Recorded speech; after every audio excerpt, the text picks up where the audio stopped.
Հարգելի գործընկերներ, սիրելի ժողովուրդ, ինչպես արդեն նշվեց, ներկայացնում եմ ծրագրի տեխնոլոգիական հատվածը։ Այս բաժնի հիմնական նպատակը Հայաստանի տնտեսության կառուցվածքային փոփոխությունն է, անցում աութսորսինգային մոդելից դեպի սեփական տեխնոլոգիական արտադրություն։ Միջազգային փորձը ցույց է տալիս, որ կայուն տնտեսական աճ ապահովում են այն երկրները, որոնք ներդրումներ են անում գիտահետազոտական աշխատանքներում և զարգացնում են բարձր տեխնոլոգիաները։ Այդ պատճառով ծրագրով նախատեսվում է պետական մակարդակով խթանել գիտահետազոտական և նորարարական գործունեությունը։ Նախատեսվում է ներդնել ճեղքումային տեխնոլոգիաներ մշակող ընկերությունների R&D գործունեության պետական ֆինանսավորման համակարգ։ Այդ համակարգը կկառավարվի միջգերատեսչական բարձր տեխնոլոգիական խորհրդի կողմից համապատասխան նախարարությունների մասնակցությամբ։ Ֆինանսավորումը փուլային ձևով կհասցվի մինչև հնայի 1%։ Ռեսուրսները կենտրոնացվելու են այն ուղղությունների վրա, որտեղ Հայաստանը կարող է ունենալ մրցակցային առավելություն։ Դրանք են արհեստական բանականությունը, կիսահաղորդիչներն ու չիպերի դիզայնը, կենսատեխնոլոգիաները և ստեղծարար տեխնոլոգիաները։ Ծրագրով նախատեսվում է, որ պետությունը կդառնա հայկական տեխնոլոգիական արտադրանքի առաջին և խոշոր պատվիրատուն, ինչը հնարավորություն կտա ձևավորել ներքին շուկա և ապահովել ստարտափների կայուն զարգացումը։ Նախատեսվում է ստեղծել հանրային մասնավոր գործունեության ձևաչափով ձեռնարկություններ, դա PPP-ն է, Public-Private Partnership, արհեստական բանականության, նանոտեխնոլոգիաների և ռազմարդյունաբերության տեխնոլոգիաների ոլորտում։ Այն ընկերությունները, որոնք շահույթի առնվազն 15%-ը վերներդրում են հետազոտության և զարգացման մեջ, կստանան լրացուցիչ արտոնություններ։ Ծրագրում կարևոր տեղ ունի նաև մտավոր սեփականության պաշտպանության ուժեղացումը, Հայաստանը տեխնոլոգիական լուծումների գրանցման և կառավարման համար գրավիչ հարթակ դարձնելու նպատակով։ Հաջորդ կարևոր ուղղությունը մարդկային կապիտալն է։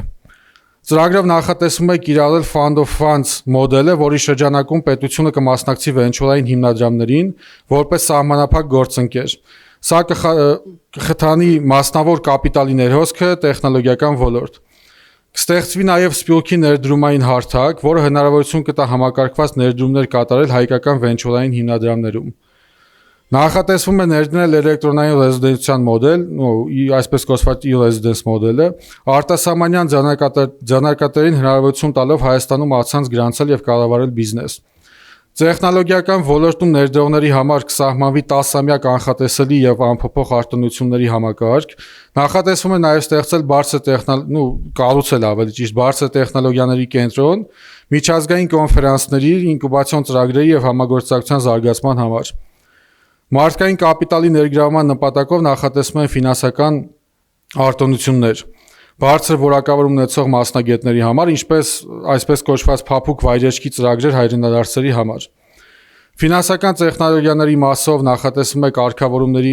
ազատականացում կրիպտոլորտում և նոր ֆինանսավորման գործիքների ներդրում, դրանք են օրինակ crowdfunding, ICO, STO և այլ մեխանիզմներ։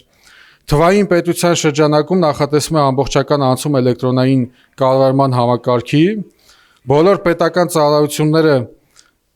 հասանելի կլինեն մեկ միասնական հարթակում, կիրառվի մեկ անգամ տվյալներ սկզբունքը, ինչը կնվազեցնի բյուրոկրատիան և կկրճատի պրոցեսների ժամկետները։ Կապահովվի նաև տվյալների պաշտպանությունը և կիբերանվտանգությունը,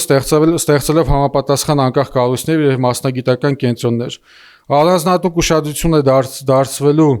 նաև հայերեն լեզվական տեխնոլոգիաների զարգացմանը, որպես թվային ինքնիշխանության կարևոր բաղադրիչ։ Այս ամբողջի նպատակը մեկ բան է՝ ձևավորել տեխնոլոգիական տնտեսություն, որը ստեղծում է բարձր հավելյալ արժեք, ապահովում է ներդրումների ներհոսք և պետության երկարաժամկետ զարգացում։ Բայց այստեղ կա նաև ավելի կարևոր հարց։ Այսօր ամբողջ աշխարհը միլիարդներ է ներդնում արհեստական բանականության, գիտության և բարձր տեխնոլոգիաների մեջ, որովհետև բոլորը հասկացել են ապագան պատկանում այն պետություններին, որոնք ստեղծում են տեխնոլոգիա։ Մինչ աշխարհը կառուցում է AI կենտրոններ, Հայաստանի իշխանությունները կառուցում են հերթական քարոզչությունը։ Մինչ մյուս երկրները պայքարում են լավագույն ուղեղներին ներգրավելու համար, Հայաստանից հեռանում են մարդիկ, որոնք կարող էին այստեղ ստեղծել ապագայի տնտեսությունը։ Եվ ամենասարսափելին այն է, որ սա այլևս սխալ չէ։ Սա դարձել է ինչ-որ կառավարման ձև։ Պետությունը վերածվել է PR մեքենայի, որտեղ կարևորը ոչ թե արդյունքը, այլ վերնագիրը, ոչ թե զարգացումը, այլ լայքը, ոչ թե ռազմավարությունը, հաջորդ լայվը։ Բայց իրականությունը լայվերով չեն փոխում, պետությունը չեն կառուցում Facebook-յան ստատուսներով, պետությունը չեն պաշտպանում ինչ-որ TikTok-ներով, պետությունը կառուցում են գիտությամբ, տեխնոլոգիաներով, կրթությամբ եւ արտադրությամբ։ Այսօր ամբողջ աշխարհը պատրաստվում է հաջորդ տեխնոլոգիական հեղափոխությանը, իսկ Հայաստանում իշխանությունները դեռ զբաղված են հաջորդ օրվա PR-ով։ Եվ եթե այս մտածողությունը չփոխվի, վաղը Հայաստանը պարզապես դառնալու է ուրիշների ստեղծած տեխնոլոգիաների սպառող եւ կախյալ պետություն։ Այդ պատճառով տեխնոլոգիական զարգացումը մեզ համար պարզապես տնտեսության հարց չէ, սա ազգային անվտանգության, ինքնիշխանության, պետության գոյության հարց է։ Շնորհակալություն։